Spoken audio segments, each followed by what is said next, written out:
Nakumpleto na po ang Metro Manila Skyway Stage 3 Expressway. Ibig sabihin, makukonekta na po ang NLEX at SLEX. Pangalawang mabuting balita po, naipasa po ng Senate itong Senate Bill number 1844. So ibig sabihin po niyan, kapag ninais na ng Presidente, wala nang permit, go na ang proyekto. Wala nang red tape na kagustuhan po ng Presidente. Nabanggit din ni Pangulo, interesado daw po ang Russia na magtayo ng pharmaceutical facility dito sa Philippines related also to COVID-19 vaccine. Kung dito pa sila magmamanufacture, hindi tayo mauubusan ng bakuna na dito sa Pilipinas gagawin.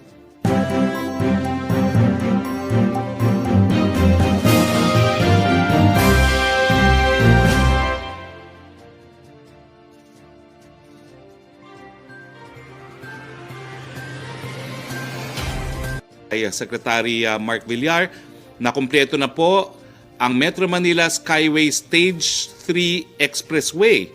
Ibig sabihin, makukonekta na po ang NLEX at SLEX. Makikita niyo po yan sa video ito. Ibig sabihin po, hindi na dadaan ng EDSA ang manggagaling ng NLEX papunta ng SLEX. At pwede na rin pong daanan yan para dun sa mga tao na babiyahe sa Quezon City na gustong umiwas sa EDSA. Pangalawang mabuting balita po, maraming salamat po sa Senado, no? Dahil matapos ma-certify ng Presidente ang as urgent ang Senate Bill number 1844. Na-certify lang po ito at hindi ako nagkakamali. Kahapon lamang, abay, naipasa po ng Senate on third and final reading itong Senate Bill number 1844. Thank you very much, Senate President Tito Soto. Thank you very much to Senator Bongo and the other authors of this bill. No? Nakasaad po sa Section 2 ng nasabing panukalang batas, and I quote, na ang Presidente daw po ay binigyan ng otoridad to suspend the requirements for national and local permits, licenses, and certifications, and to streamline and expedite the process or issuance of permits and other government regulatory provisions. No? So ibig sabihin po niyan, kapag ninais na ng Presidente, wala nang permit, go na ang proyekto. Wala nang red tape na kagustuhan po ng Presidente. Ulitin ko po, maraming salamat sa Senado. Matapos lamang po ng isang araw, matapos may certify urgent ng Pangulo ang panukalang batas na ito, naipasa ng senador natin, mga senador natin, ang panukalang batas na ito. Maraming salamat po. Yes, good afternoon, Secretary Roque. Kagabi po, sinabi ni Pangulong Duterte that there is rampant corruption in the DPWH. Now, following this statement of the President, what is he planning to do next? Will he call for an investigation, gaya po nung ginawa niya sa PhilHealth? And given his statements, does he still trust the DPWH Secretary Mark Villar? Ay, full trust and confidence po kay Secretary Villar dahil despite the corruption in DPWH, nakadeliver po si Secretary Villar. It helps na mas marami pang pera ang pamilya ni Secretary Villar kaysa sa DPWH. No? Pero aside from that point po ay hina-highlight lang naman po talaga ni Presidente yung mga paghamon sa natitirang panahon ng kanyang termino. At ang pangako naman po ng Presidente, igugugol niya talaga itong natitirang panahon para labanan ng korupsyon sa lahat ng departamento ng gobyerno. Lalong-lalo na siguro po sa PhilHealth at sa DPWH. So will he call, sir, for an independent investigation? Parang bubuo siya ng task force to look into corruption, corruption inside the DPWH as he allegedly said. Posibleng gawin po yan pero hayaan na po muna natin yan dahil sa ngayon po nakatutok pa sa PhilHealth ang Presidente. Opo, nabanggit din po niya, Secretary, na ideally gusto ng Pangulo lahat ng mga Pilipino mabakunahan ng COVID-19. Is this a target of his administration na bago siya bumaba sa pwesto ay lahat ng Pilipino mabakunahan po? Well, ang sabi po niya, lahat ng Pilipino mabakunahan ng libre. I'm sure all of us pwedeng mabakunahan pero marami na po niya na magbabayad para sa bakuna. Kaya nga po ang assurance ng Presidente sa mga mahihirap, huwag po kayong mag-alala.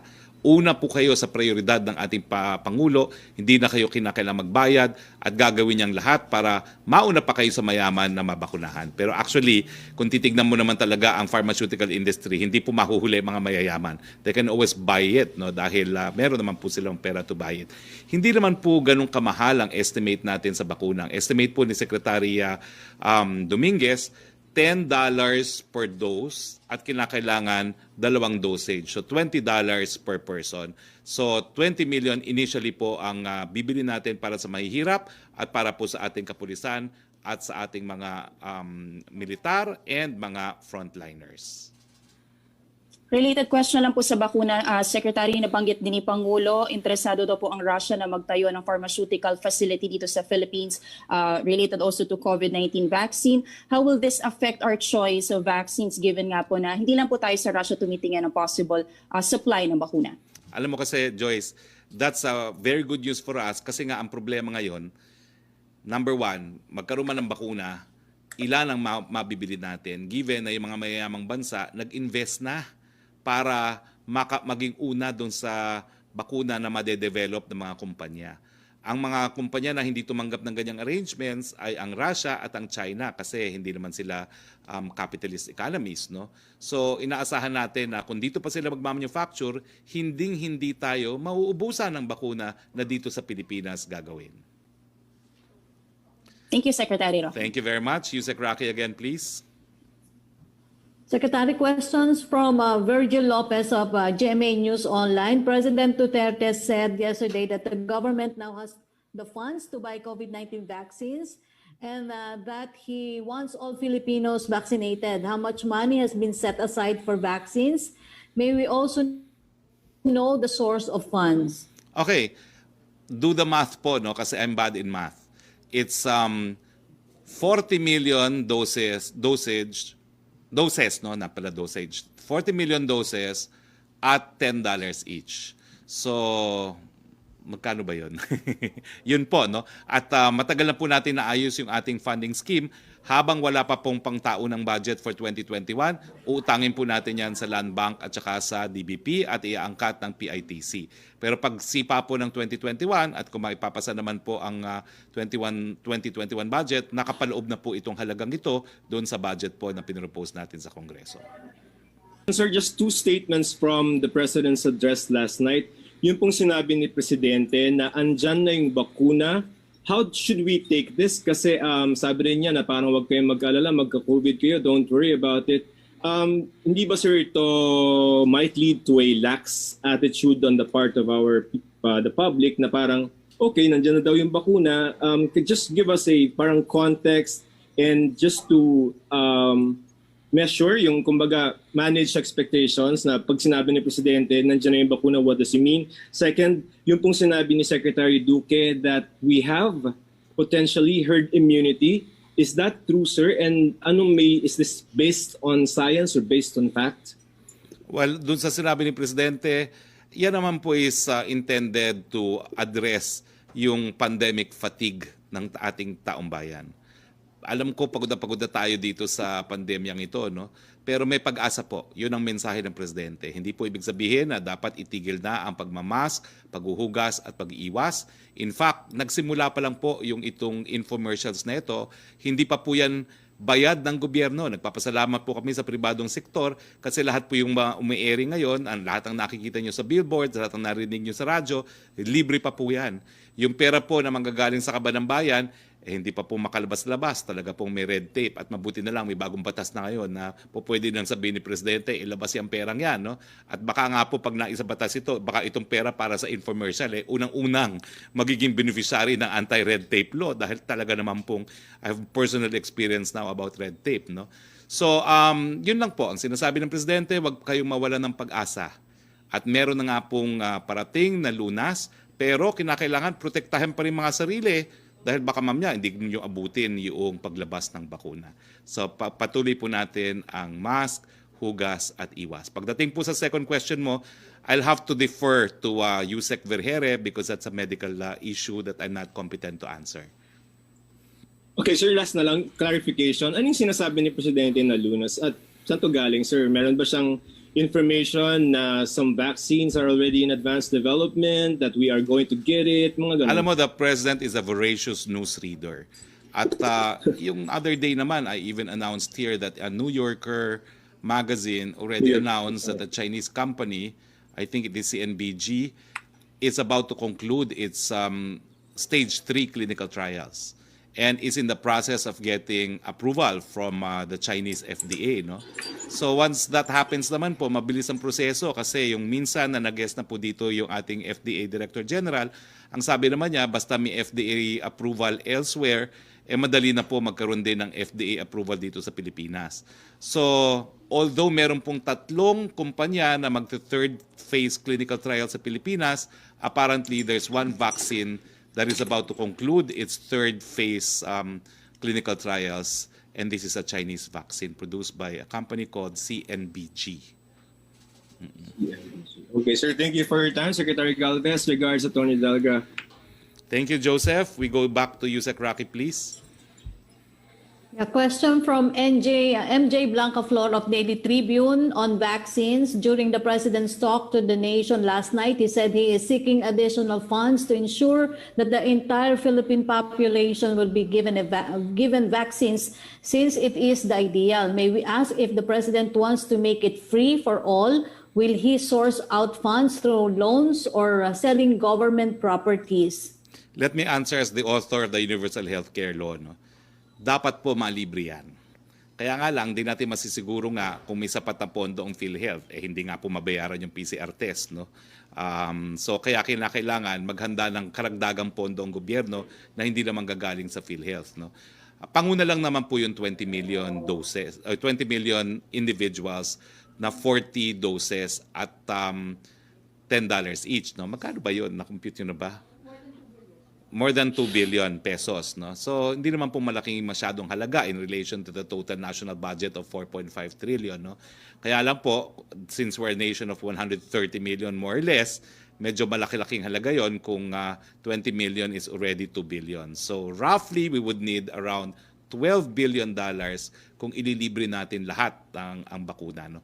Pero I'm confident naman po, hindi kinakailangan ilibre lahat kasi marami naman po can afford $20 for a vaccine. No?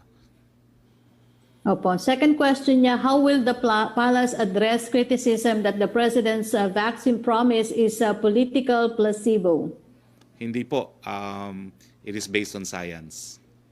The fact na ang dami na pong nasa 3rd clinical trial means na nandyan na po talaga ang remedyo. There is light at the end of the tunnel. Ano tawag doon? Tunnel! There's light at the end of the tunnel. So, hinay-hinay lang po, hang in there, malapit na po matapos ito. We call on Pia Ranada, please. Hi, sir. Good afternoon. Sir, just to pursue the topic on the Octa Research Groups, your comments on it. Sir, because you justified kanina yung appeal nyo for them to not publicize their results or their recommendations, their quarantine recommendations, by saying that it will fluster politicians, it will pressure the president. But sir, and this was also similar to how Yusek Antiporda justified his outburst. But sir, is the peace of mind of government officials and their reputation more important than the people's right to know the recommendations of these scientists? Well, number one, no, Pia, I don't think I said the same thing as Benny Antiporda. I'm sorry to my good friend Benny Antiporda. No? But he has apologized for it. No?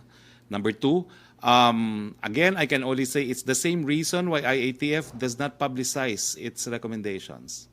Only one person can make or can determine the quarantine classification, and the recommendation must be made to that person, no one else. This is not part of political discourse. It is a political decision, yes, but it is not subject to an opinion poll. The president must be given the leeway to make the right decisions. It's the same constitutional framework as the concept of executive privilege. While there is freedom to information, it's not absolute because the president and policymakers must be allowed to make correct, even if unpopular decisions. But sir, why would publicizing quarantine recommendations interfere with Duterte making a decision? Kasi sir, many things are politicized and many public interest issues are very political. But isn't it the president's job precisely to make decisions even amid highly politically charged atmosphere such as the pandemic? Yes, but a pandemic is different. It involves fear. It involves lives. It involves poverty. It involves all norms that we hold dear at the highest level because it's an issue of life or death. So hayaan na muna natin na magkaroon ng leeway ang presidente magdesisyon. And it's not just on the basis of what the health experts say, it's also on the basis of what the health economists say, what the private sector says, what the mathematicians say, what statisticians say. Second point that I don't want to highlight is we are already employing the whole of nation approach in the IATF. And that is why any contributions that they want to make, they're welcome to contribute it to the IATF, and it goes through the process of analysis of all experts in different fields. So ang sinasabi ko lang naman, yes, dahil anyway, wala naman sila talagang data gathering capacity, galing din naman sa gobyerno yan, whatever it is that they want to disseminate, they're welcome to. Kaya nga yan ang dahilan, di ba, Pia, ako pa nag-imbita sa kanila rito, ilang beses ko na sila na-imbita rito. Ako pa ang nagpa-imbita sa kanila sa palasyo para mag-briefing kay Presidente. No? So it's not that I discount public discourse on data because that's widely available for the people to see. But as far as the recommendations are concerned, let the policymaker make the correct decision regardless of public opinion. But sir, shouldn't the public also be involved in this decision making? Because even if the president has the power to change the quarantine classifications, it's the people in the end who are affected by the decision. And so I guess the Octa Research Group's recommendations, by publicizing it, sir, na involve yung public with this decision. And it's something also that the president can take into consideration when he makes his own decision, diba, how the public parang sees the data provided by the scientists. But sir, moving on, sir, yung another issue I would like to ask about is I don't know. Wait a minute. You're arguing. All right, You're not asking a question. And I'm going to answer that first. While the people have a right to know the data, they do not have the power to make a decision on the quarantine classification. Only the president and the local officials have. That's clear. But the data is there. We share it with the people. We tell them this is the data. That is why you must continue to wear masks, wash your hands, observe social distancing. I think you have asked 3 questions already.